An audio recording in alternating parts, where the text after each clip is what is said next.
Koe nei te wā ka whiti ai tēnei kaitākaro Crusader no ngai Tahu. Yeah, I guess I'm just looking to be me, honestly. Nō tēnei mutinga wiki ka tuki a Rivez Reihana o te kapa Crusaders ki tana kapa o mua arā te Chiefs. Koe nei ngā tīma ārunga o te whakataetai Super Rugby Pacific. Rivez Reihana, perfect from the tee so far and remains so, kicking well. I guess for us it's playing to our strengths, which is our kick game. We've got some world-class athletes on the wing and at fullback, so just using them as much as we can. Oh, it's been great. We've had a really good week of preparation. Boys have led the group really well. One here. Oh. I tēnei kaupeka o te Super Rugby, ko Taha Kemara te fly half mā tāmua mo te Crusaders. Engari, I whara tōna ACL I tōna turi. Nō tēnei wiki, ko Reihana tērā e mau ana I te tihate nama te kau. Yeah, I think just stamping my own mark. Taha, I thought he's done an awesome job. All the way up to his injury. For a young fella, he's carried himself around awesomely and he's led the team really well.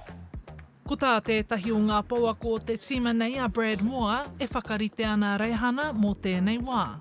Rivez is settled straight in there after a really good performance too against the Highlanders.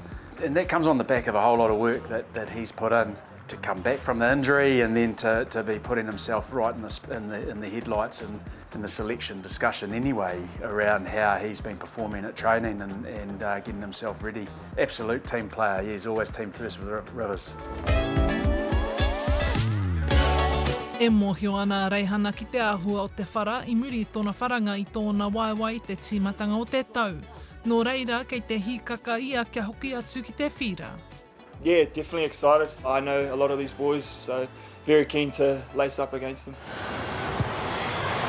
And slots it really nicely. Kei te tiro whakamua te kapa Crusaders ki te tākaro, ki te kāingai o tautahi a te hatarei. Ora Kairingi Nicholas, Tahu News.